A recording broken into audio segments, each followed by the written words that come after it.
Bien muchachos, mi nombre es Manuel Rondón y bueno, vamos a seguir con la unidad de tórax para terminar mediastino posterior y luego comenzar con abdomen. Fíjense que es curioso mediastino posterior porque generalmente cuando uno lo va a estudiar y ve esto uno se asusta. Y bueno, evidentemente sí es bastante complejo, pero tampoco es como que, ¿cómo le entro? ¿Cómo le hago? Es sencillo. Fíjense entonces que aquí donde pueden ver mi cursor, ¿cierto? Tenemos una imagen lateral de un corte transversal de mediastino posterior derecho, donde entonces podemos ver, bien, hay estructuras que por ustedes van a ser nuevas, pero vamos a partir de donde ustedes ya conocen.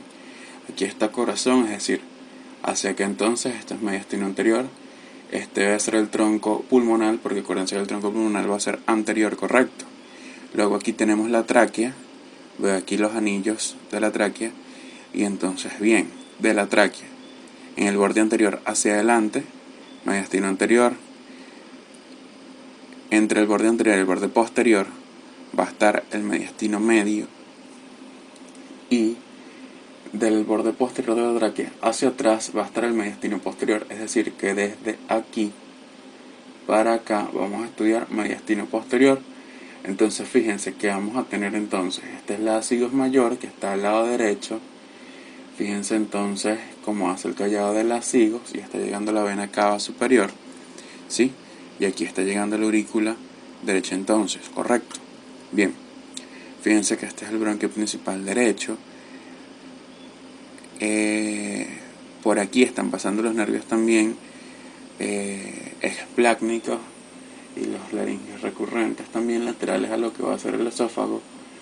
Fíjense de la cadena simpática torácica como se ve aquí claramente, y también pueden ver entonces las venas intercostales, que son estas blanquitas que están llegando a la vena ácido, ¿sí?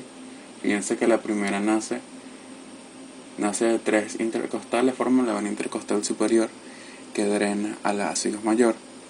Fíjense también que estas líneas que siguen a las venas son las arterias intercostales que van a la aorta torácica descendente. Entonces fíjense que para el estudio es bastante complejo porque sí hay varias estructuras que lo componen. Pero bueno, vamos a tratar de explicarlo y de que entiendan todo en este video para que tengan una idea de cómo leerlo en el libro. De este lado vemos una vista posterior de lo que es el mediastino posterior, es decir, aquí agarramos a la persona, le quitamos la espalda y esto es lo que vamos a obtener luego de quitar músculos prevertebrales, las vértebras y los músculos de la pared posterolateral. Vamos a tener expuesto esto. Esto que ustedes ven aquí, esto y esto, es el sistema de venas ácido, que es muy importante en mediastino posterior. Generalmente uno cuando estudia venas dice, bueno, es satélite de las arterias y ya. Pero aquí este sistema cobra un poquito más de importancia. Miren aquí a la aorta, aquí está haciendo su callado, y bueno, aquí está la aorta dando lo que son los ramos intercostales. Fíjense el esófago, delante del esófago tenemos a la tráquea y esta línea blanca que se ve aquí pegadita, primero del lado derecho de la aorta, ¿sí? Entre la aorta y la vena ácigos viene este conducto por aquí subiendo, luego pasa lo que va a ser la llegada de la ácido menor superior y se va haciendo central hasta llegar totalmente a su lado izquierdo. Y esto es el conducto torácico, que también lo vamos a estudiar en mediastino posterior. Bien, entonces, ¿qué es el mediastino posterior?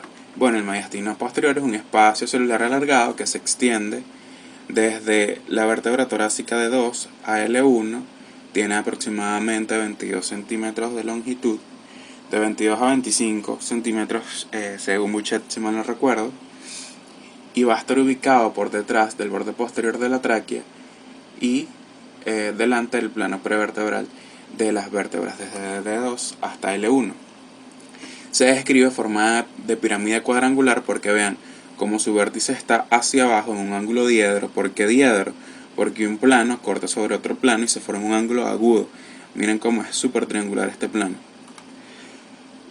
Y base superior cuadrangular. Es cuadrangular porque aquí ustedes ven esto derechito, pero esto es 3D, es decir, esto se forma un cuadrado en la abertura superior del tórax, aquí. Entonces su límite superior va a ser la abertura superior del tórax, ¿sí? A nivel de la segunda vértebra torácica. Abajo vamos a tener en el L1 lo que va a ser el diafragma, también constituye su límite inferior porque tapiza todo lo que es el tórax, como bien ya lo sabemos. Lateralmente vamos a tener a las pleuras mediastínicas, ¿sí?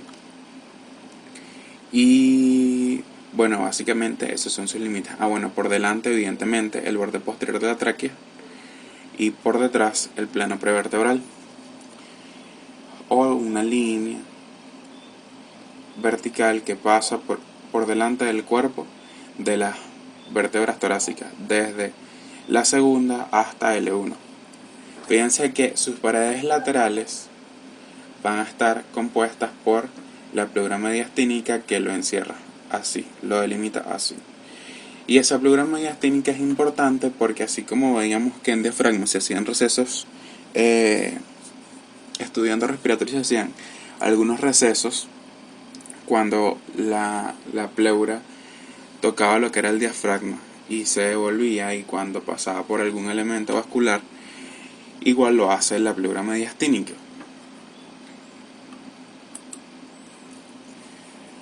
Ok, fíjense que la pared posterior del esófago posterior va a estar constituida por el plano de músculos prevertebrales, que son todos los músculos que estudiamos en pared posterolateral, y va a estar constituida por los cuerpos vertebrales y los discos intervertebrales desde la vértebra D2 a L1.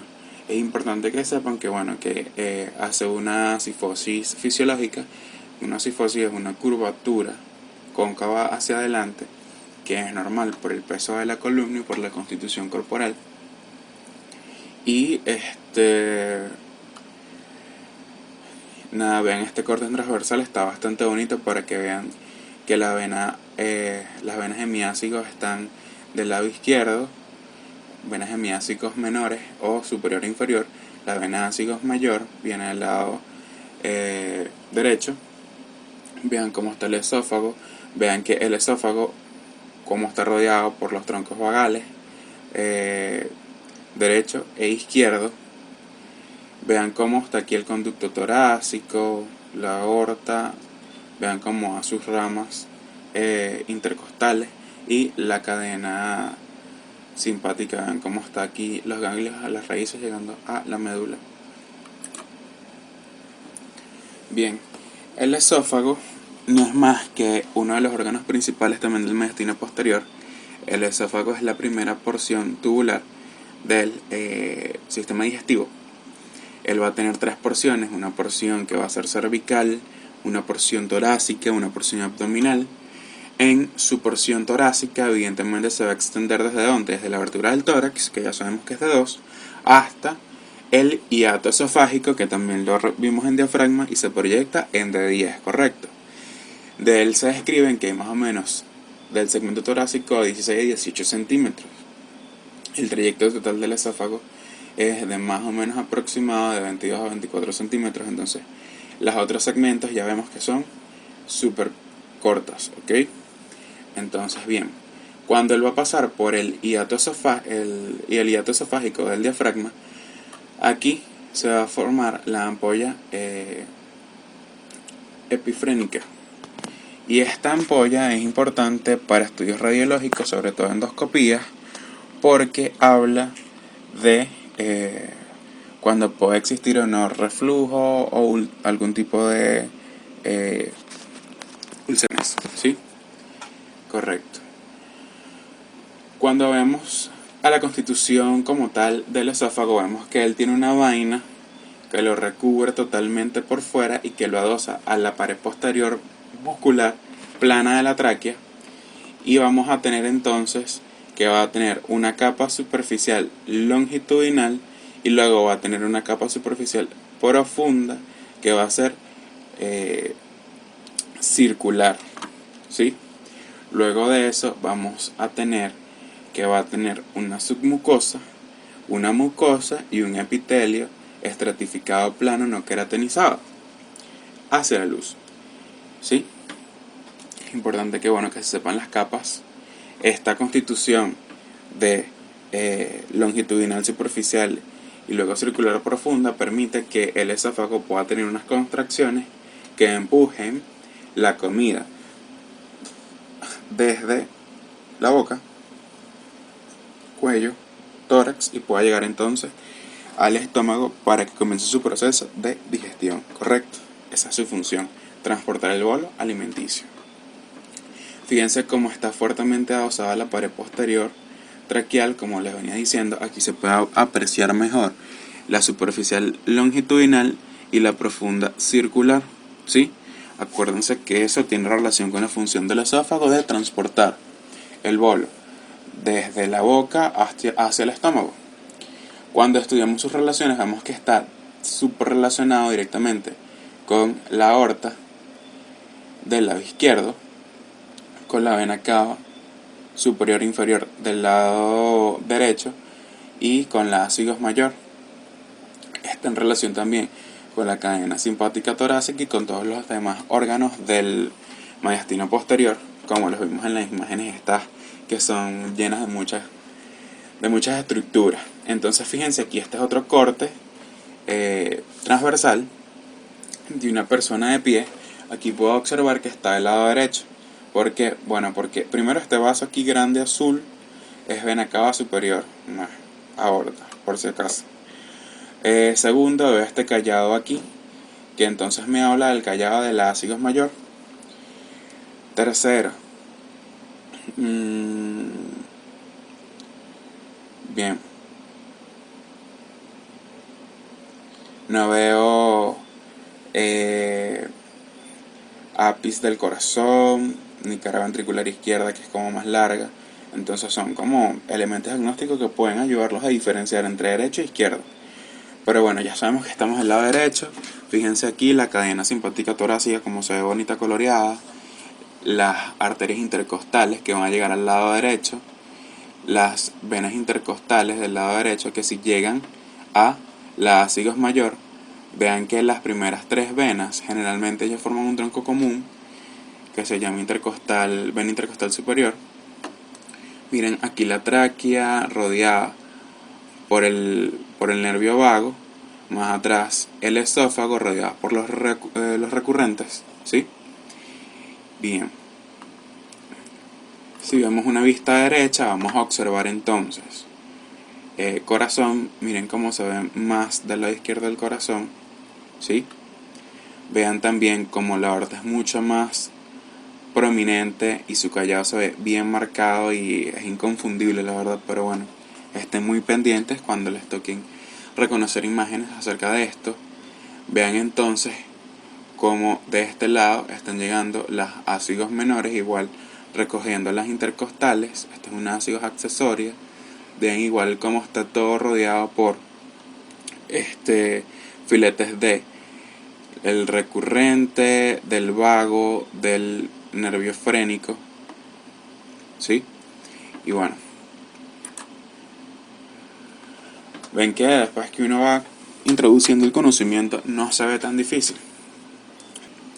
Bien, el sistema de venas ácidos entonces es un sistema que coloca en comunicación la vena cava superior con la vena cava inferior, ¿sí?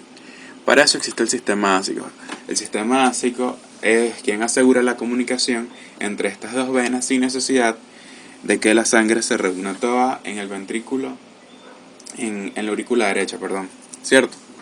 ¿Por qué es importante? Bueno, porque si por alguna razón hay alguna patología que obstruya lo que va a ser la vena cava inferior, va a haber un plan B para que la sangre pueda ser drenada de los órganos y tejidos, pueda llegar a la aurícula derecha, ir pasar al ventrículo derecho, a pulmón oxigenarse y luego retornar como sangre oxigenada, ¿correcto? Entonces, ¿quiénes son los componentes del sistema ácido? Bien, la vena ácigo mayor, evidentemente, y las venas ácigo menor, vena ácigo menor superior y vena ácigo menor inferior. Realmente esta denominación se cambió hace muchísimo tiempo y ahorita se conocen como vena hemiácigos y hemiácigos accesorios, pero les hago la aclaratoria por si tienen la duda, ¿sí? Bien, entonces, ¿cómo se coloca en comunicación la vena cava superior con la vena cava inferior? Cuando la vena ácigo mayor nace, ella nace de dos raíces, una raíz lateral y una raíz medial. La raíz lateral se forma por la vena lumbar ascendente derecha y la vena intercostal doceava. Ellos forman un tronco común que forma la raíz lateral y la raíz medial se forma directamente de la vena cava inferior. Ella hace un trayecto lineal por el plano prevertebral del lado derecho, evidentemente, ¿sí? Justamente por el lado del conducto torácico, y luego en D4 ella se dirige hacia adelante haciendo un callado o un arco, que es el callado o arco de la vena ácigo mayor, ¿sí? Y a través de ese arco entonces llega lo que es la vena cava superior. Así entonces están en comunicación vena cava inferior y vena cava superior. Bien. La vena hemiácigos también se forma de una raíz lateral y una raíz medial. La raíz lateral, al igual que su homóloga, o sea, al igual que la ácigos, se forma por la vena intercostal número 12 y la vena izquierda lumbar ascendente. Además, la raíz medial viene entonces de la vena renal izquierda. ¿Sí? Ambas se forman a nivel de D2. D12 para la Target y D11 para Bouchet como punto de origen. Luego sigue su trayecto hacia arriba hasta llegar a D6, donde cruza al lado contrario para drenar a la vena ácigos mayor.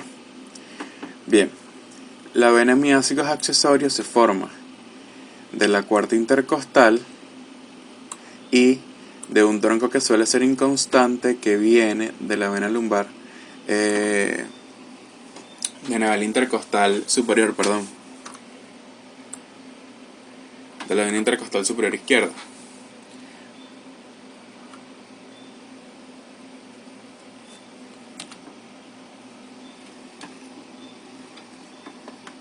¿Sí? Ok.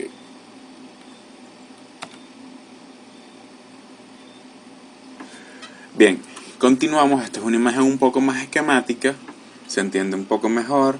Entonces ya sabemos que la raíz se forma por la vena lumbar ascendente derecha y la subcostal 12 forman un tronco común, ¿sí? Y la raíz medial viene entonces de la vena cava inferior a nivel de D12, D11, dependiendo de la bibliografía como les mencioné, se forma entonces la ácido mayor que drena a través de su callado a la vena cava superior. Fíjense entonces que sus afluentes, es decir, la sangre que recoge, va a venir de la quinta, sexta, séptima, octava, novena, décima y doceava vena intercostal. Ajá, entonces ¿qué pasa con el resto de las costillas? Bueno, la segunda, la tercera y la cuarta van a formar un tronco común que se va a llamar intercostal superior. La vena intercostal superior va a ser un tronco que va a drenar directamente al callado de la vena ácigos mayor, ¿sí? Y la primera intercostal siempre va a drenar al tronco venoso brachiocefálico, en este caso derecho. Bien, con respecto a la hemiácigos, igual se va a formar de la izquierda, de la vena lumbar ascendente izquierda y de la subcostal número 12. La medial viene entonces de la vena renal izquierda, se forma la hemiácigos a nivel entonces de 6 de 7, dependiendo de la bibliografía, cruzan para drenar el ácido mayor y va a drenar la hemiácigos, va a drenar novena, décima, onceava y doceava vena intercostal, Y la hemiácigos accesorios, entonces, como les dije, ya se va a formar de la quinta intercostal con un tronco que puede o no estar en conexión con el tronco venoso-brachiocefálico izquierdo.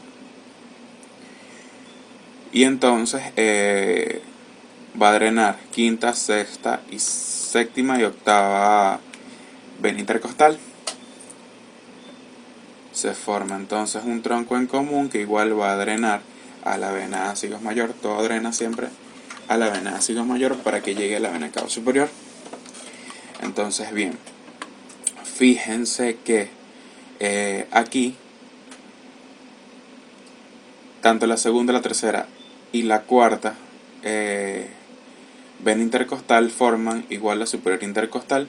Por esta no va a drenar a la vena cava superior como lo hacían las del lado derecho. Ellas van a drenar al tronco venoso brachiocefálico izquierdo. Bien. Además de ellos recogen los confluentes de las venas bronquiales, de las venas esofágicas y de las venas pericárdicas, ¿correcto? Bien, continuamos. Fíjense entonces, esta es una imagen igual esquemática para que vean cómo es el sistema venoso. Me gustó bastante esta imagen. Fíjense entonces cómo aquí vienen las ilíacas para formar la vena cava inferior. Para acá están haciendo las lumbares ascendentes, ¿sí? Y entonces, pasando un plano, el diafragma, de acá se comienza a formar el sistema de las venas ácidas, que ya sabemos cómo está conformado. Pero bueno, quería que tuvieran otra imagen para que lo compararan. Bien, evidentemente, antes de entrar al conducto torácico, aprovechando que está esta imagen aquí, el sistema de venas ácidas va a estar entonces en relación del lado derecho, ¿sí? Va a estar en relación con su pulmón, con el pulmón derecho, con la cadena simpática torácica derecha, con las arterias intercostales del lado derecho, ¿sí? Hacia adelante va a estar en relación con el esófago, hacia atrás va a estar en relación con lo que va a ser el plano vertebral, hacia su izquierda va a estar en relación directa con el conducto torácico todo el tiempo, ¿sí? Más lateral va a estar en relación con lo que va a ser la aorta, ¿sí?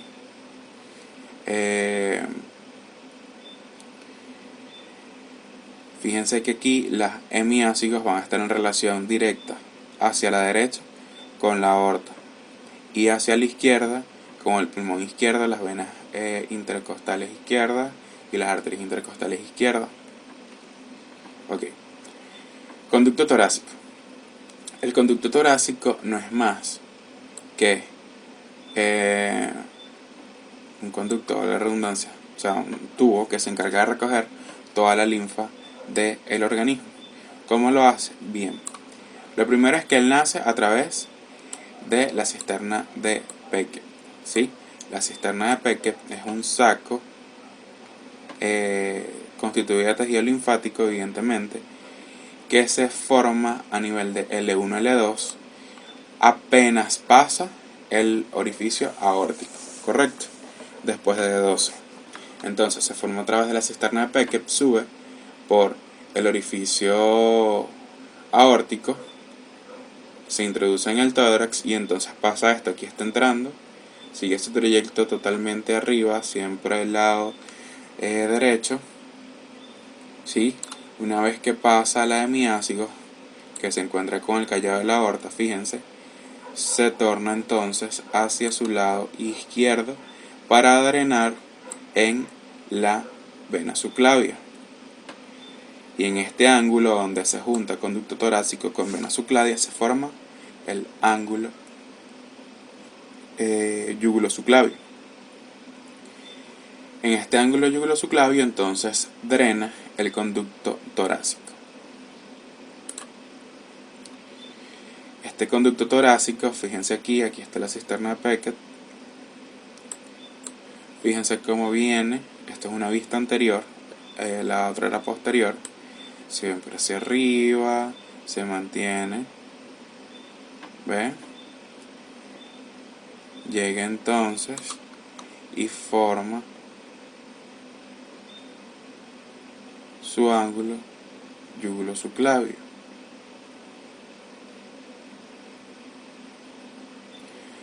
El conducto torácico entonces se va a encargar de drenar miembros inferiores de ambos lados, abdomen y miembro superior izquierdo.